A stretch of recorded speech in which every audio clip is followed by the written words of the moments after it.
Hi, my name is Connor Payton, and I will be discussing production of biodiesel via transesterification and reactive distillation. Transesterification involves two reactants. First is an alcohol group, and the second is triglycerides, which come from animal fats or vegetable oils. There's also catalysts involved, and that can either be one of many compounds, but we're going to be looking at base and acid catalysts. The first step in an acid catalyzed reaction is the protonation of the carbonyl oxygen by the acid. This puts a positive charge on the carbonyl oxygen. The second step is an alcohol attacking the carbonyl carbon. This breaks the pi bond and neutralizes the carbonyl oxygen. This also puts a positive charge on the alcohol oxygen.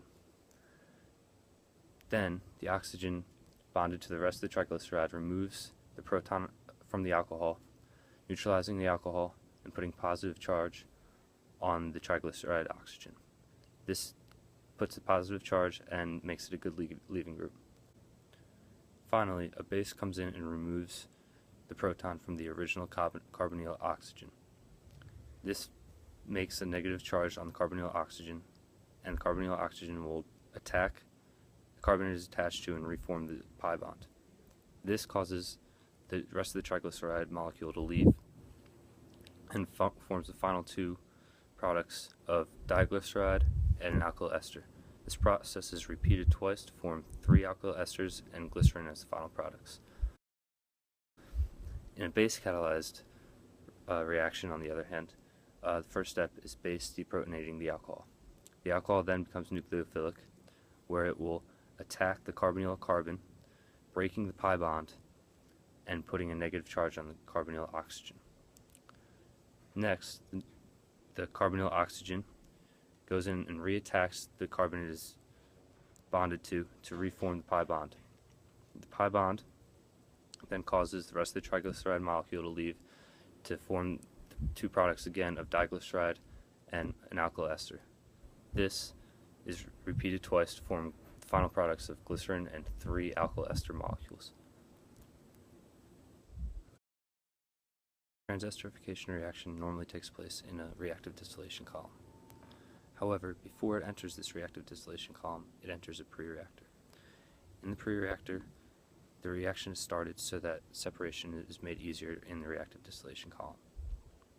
The reactive distillation column that we will be looking at is a tray reactive distillation column. There are multiple trays in this that act as reactors, which push the reaction to completion. The feed enters at the top of the reactive distillation column.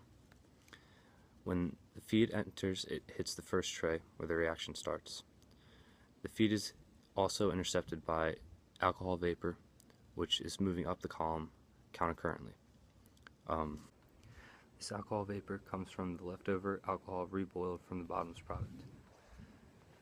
This makes the process more efficient and drives the reaction forward. After the reaction is completed the first tray, the feed moves down to the second tray, where the process is repeated until it goes out as bottom's product. As I said previously, the alcohol is reboiled and re-enters the reactive distillation column, where the rest of the product leaves. The alcohol that entered the reactive distillation column as vapor, once it reaches the top, enters a condenser, where it re-enters the reactive distillation column again, this time as a liquid, with the feed. Finally, the alkyl ester is isolated and biodiesel is completely produced. A continuous flow reactive distillation system for the production of biodiesel that was constructed in the literature will be analyzed and discussed in this report. This experiment had 2 independent variables, whether a pre-reactor was included or not, and the molar flow ratio of methanol to oil. The flow diagram of the system is shown here. An oil stream and a methanol stream with 1% potassium hydroxide weight per weight of oil were mixed and fed into a pre-reactor, and then into the reactive distillation column. In the experiments without the pre-reactor, the streams were fed directly into the column. Vaporized methanol left the top of the column, where it was recycled with feed streams.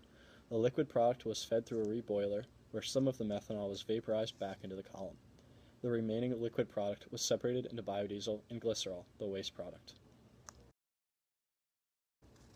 The parameters of the experiment are shown here. The methanol to oil molar flow ratio was initialized at 3:1 and increased by 0.5 until the ratio was 4.5 to 1. This applies to the trials with and without a pre-reactor.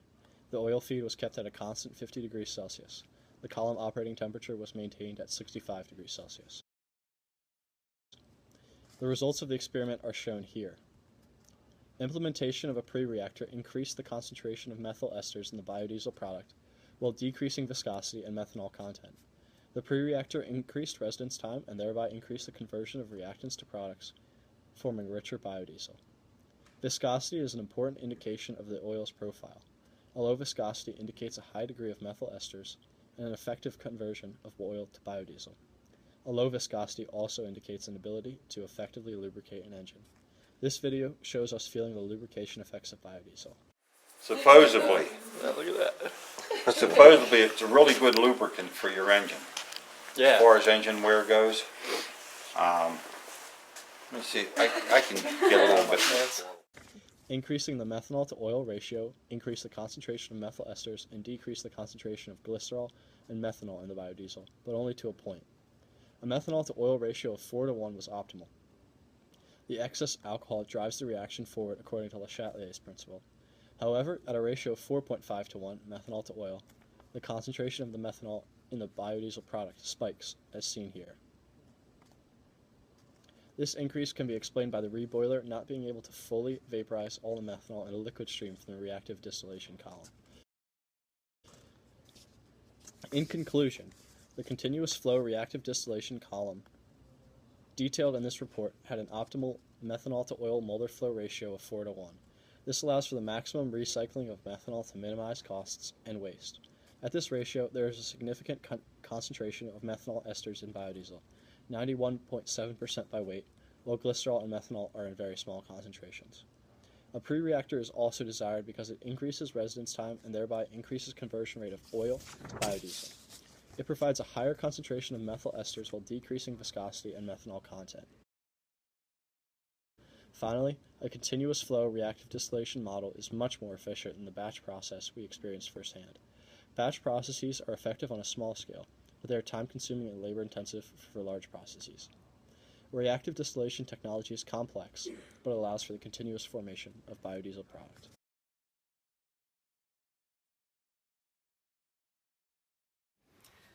I'm going to be talking to you about some of the economic aspects of biodiesel.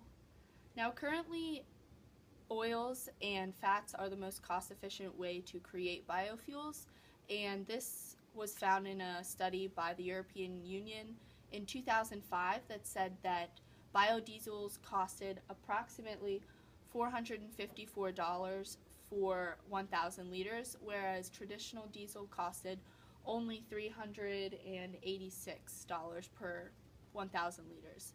So as you can see right now, it's not even comparable to traditional diesel.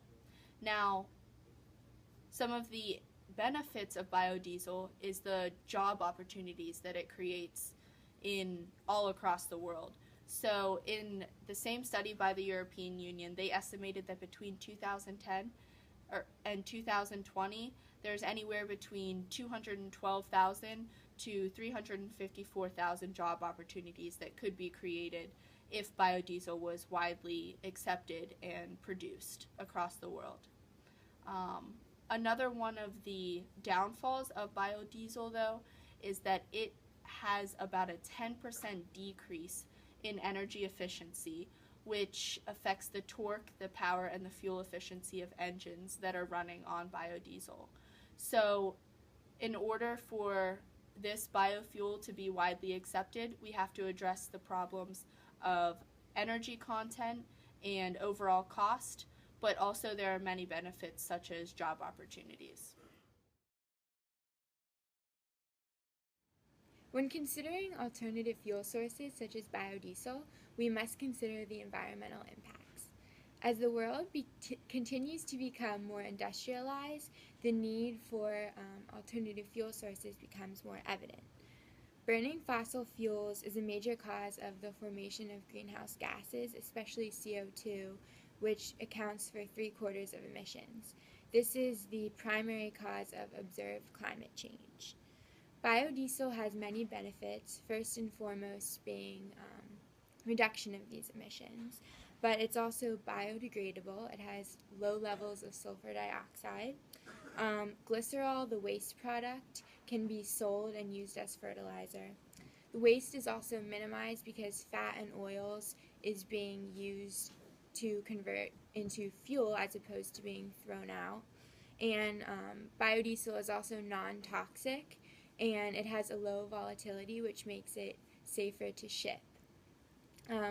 Biodiesel can also be mixed with traditional petrodiesel in varying proportions, and this will still impact the environment positively.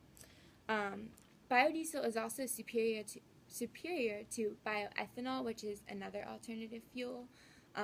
It reduces emissions by 41% versus 12% for bioethanol, and it also has a much higher yield. It produces 93% more energy than required for its production versus only 25% for bioethanol. There is a disadvantage. A 20% blend of biodiesel will reduce nitric oxide emissions by about 2 to 4%, but this can be prevented by tuning an engine specifically for biodiesel. So overall, the adoption of biodiesel has many environmental benefits.